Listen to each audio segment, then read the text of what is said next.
Welcome to Man Kid TV, the channel for toys for boys who never grow up.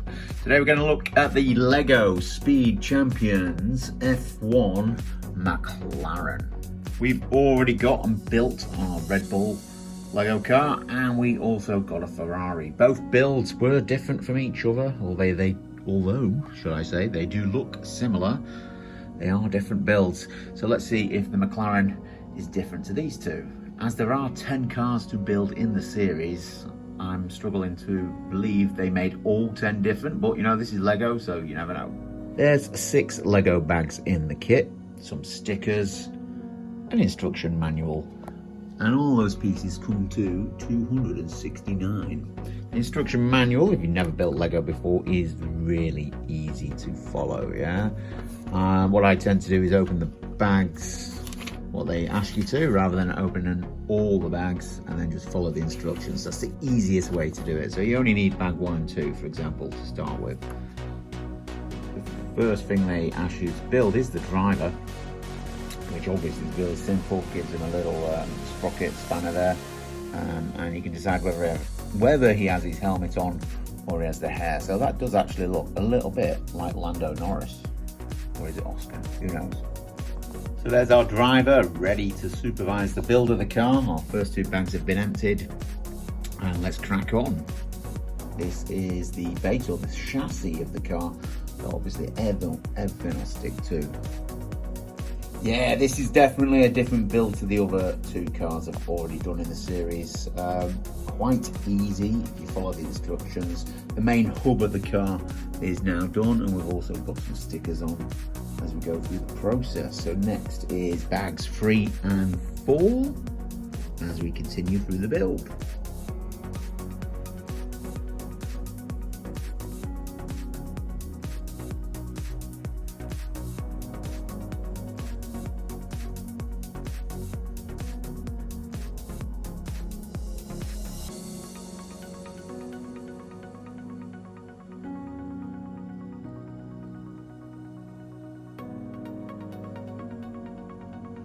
So that is pretty much the main hub of the car done.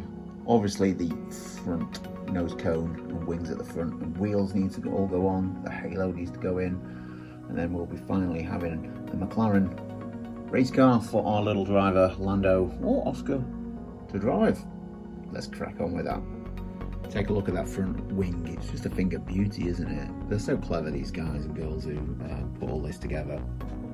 You know, there's a lot of similarities between the other 2 cars that I've built, and it is slightly different, but it is an enjoyable build.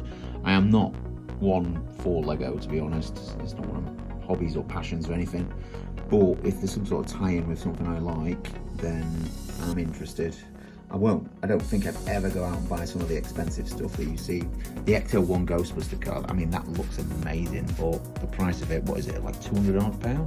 No chance, I'm not spending my money on that. Anyway, we're close to the end of the build, I think.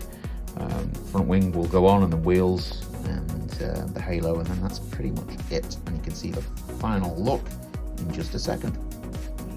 There we have our McLaren Lego F1 car. There is something a little bit off with it.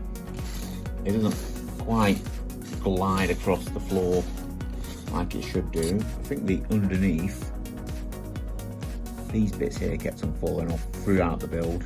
You might have seen that in the time lapse. They asked you to put one that way around, so maybe they're rubbing against the bottom. Compare that to our Red Bull. Seems to glide, no problem. The Ferrari, same as well. But they're not going to be used for running around. They're just going to be sat on the shelves. So yeah, an excellent addition to our F1 team. Thanks for watching, and I'll see you around.